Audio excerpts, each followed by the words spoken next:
parking lot. They say an armed bystander. That's so cool.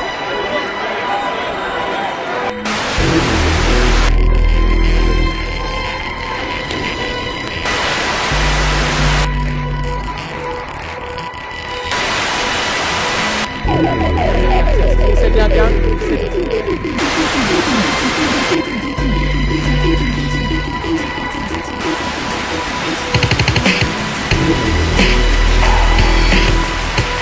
Hello, ladies and gentlemen. It's me, LaVere Mordred here for Infohell. How's it going, guys? Also, I got some good news. The Cure has finally made the Rock and Roll Hall of Fame, and Robert Smith basically was a G.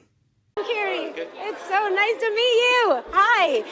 Congratulations, The Cure, Rock and Roll Hall of Fame inductees 2019. Are you as excited as I am?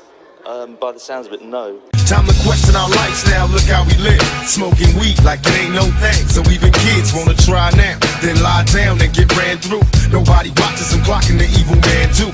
Faced with the demons, addicted to hearing victims. In other news, Cal Forks Cortes, not only the fact that she's completely crazy eyes and stupid, she destroyed about a crap loads of jobs in New York City, but also had to basically insult the intelligence of New Yorkers by putting on a fake New York accent. She claims, again, that oh, this is how I act, that's how I really talk. Well, okay then.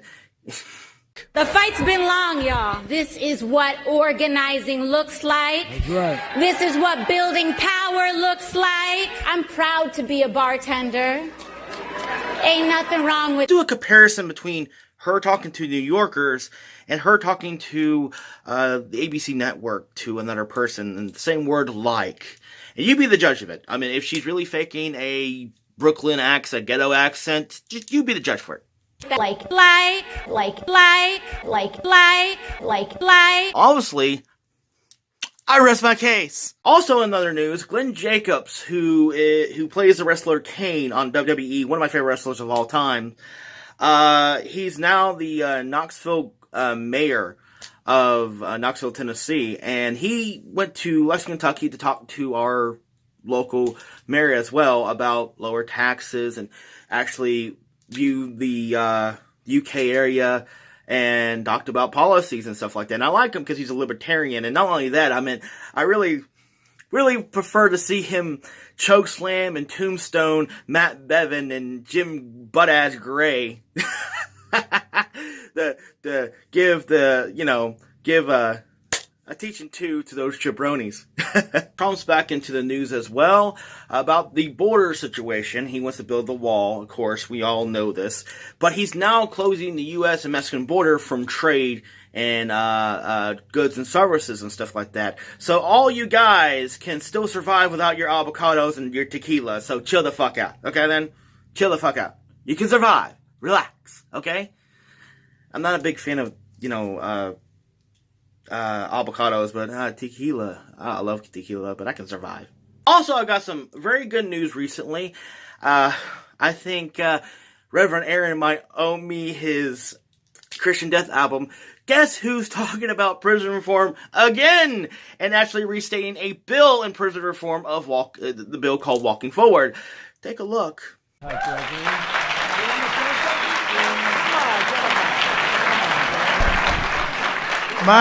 Mine is real short. 2 months ago, I was in a prison cell, and I'm in the White House. Let's continue to make America great again. I just want to say I am so grateful.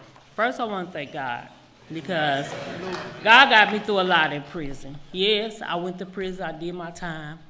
I was good the whole time. I worked. I stayed out of trouble. I programmed. I did what I need to do. When y'all passed this, I could have fell through the floor. Because I had been waiting for years and years for them to pass that mandatory minimum. That's a hard thing. But I'm grateful. I thank everybody who put their hands in it, all the hard work. And I really thank you for signing that bill. Yeah. So when you signed it, I could have went through the floor. Thank you. That he went forward with this bill. I'm very happy and glad for it.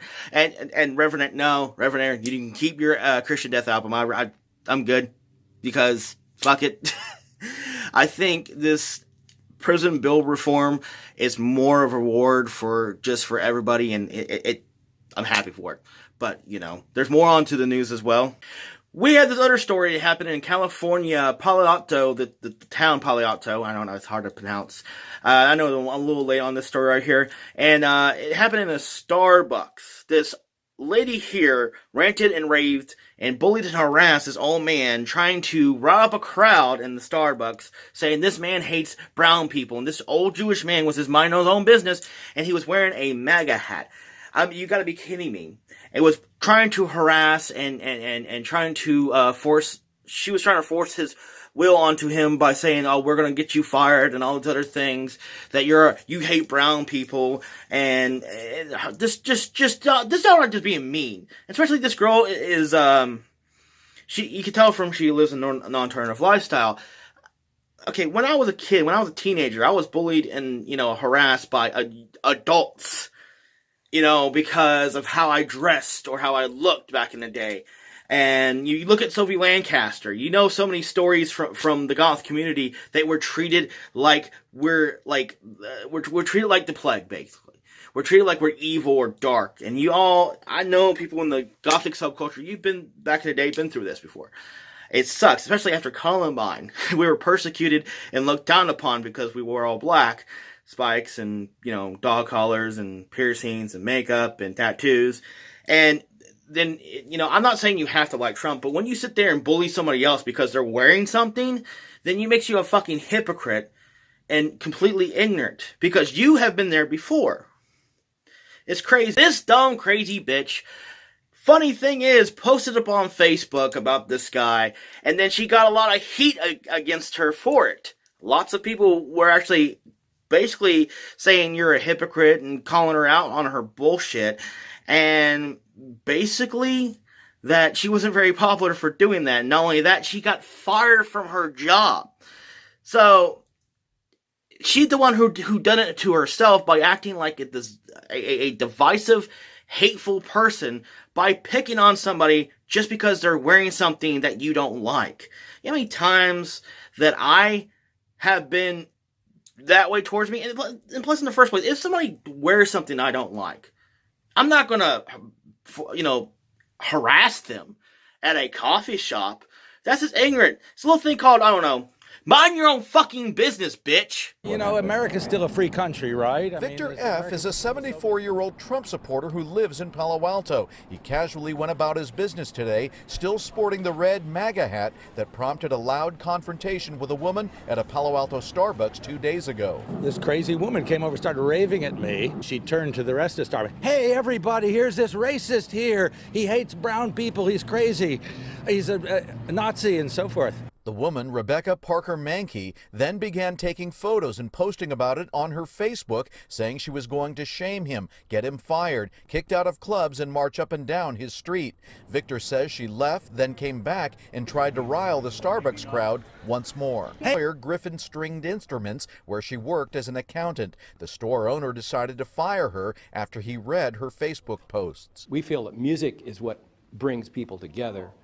And so having someone then making comments that are divisive is just not consistent with our values. No one answered the door at Parker Mankey's home, but a female spoke through a closed window saying, fucking coward that she is. And that's what I liked about the business owner, what he said. Music brings people together. That's what I've been fucking saying for the longest time. It doesn't matter who you are, your political beliefs are, your religion, or your viewpoints on. Anybody and everybody can love goth rock and punk rock and be united together.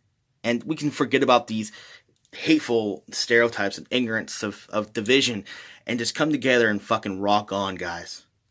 See, that's why I like his vibes on that. Definitely true. I don't care if you're conservative, liberal, Democrat, Republican, communist, anarchist. I don't care what your political viewpoint is.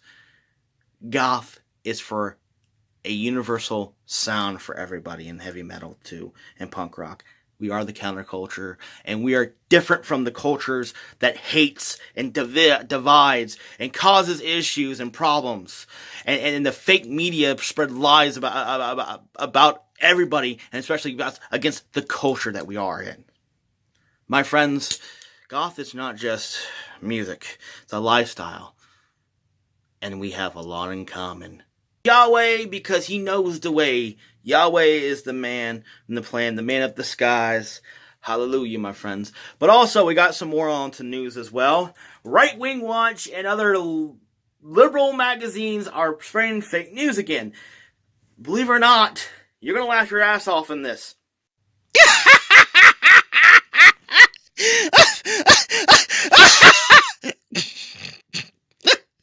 You fell for it again, you dumbasses. It's a 4chan joke, you morons. Oh my God.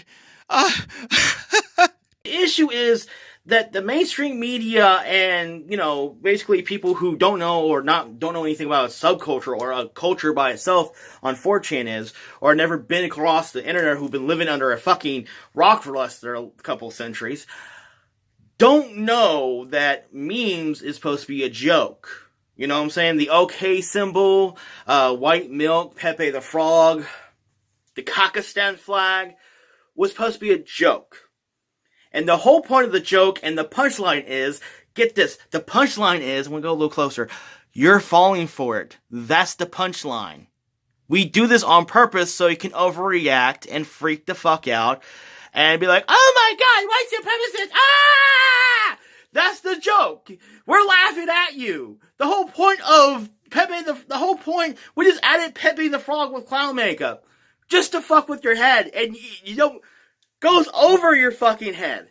You guys are fucking stupid. But you know what? It might be a deeper meaning besides that. The whole clown thing.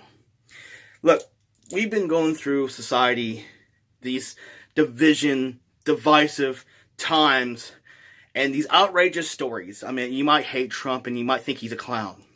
You might hate Elizabeth Warren and AOC and these other clowns.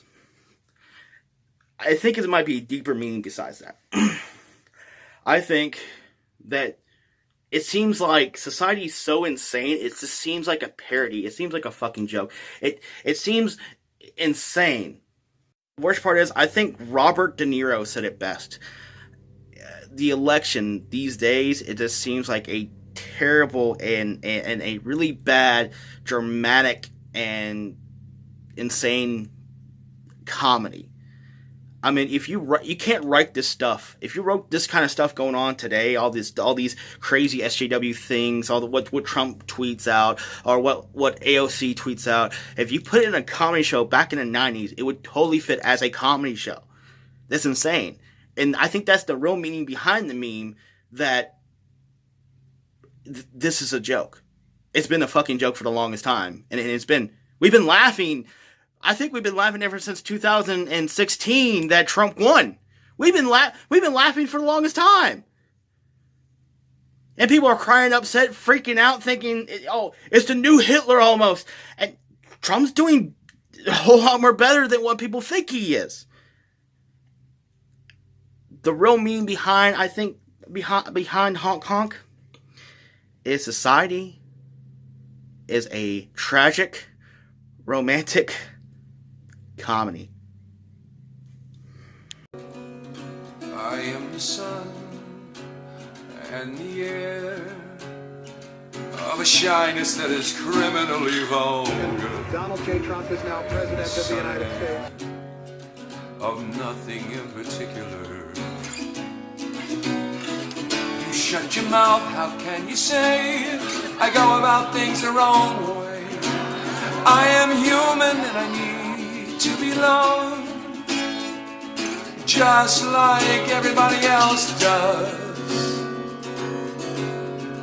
I am the sun and the air of a shyness that is criminally vulgar. I am the sun and air of nothing in particular. You shut your mouth, how can you say I go about things the wrong way? I am human and I need to be loved just like everybody else does. There's a club if you like to go. You could meet somebody who really loves you. So you go and you stand on your own, and you leave on your own, and you go home and you cry.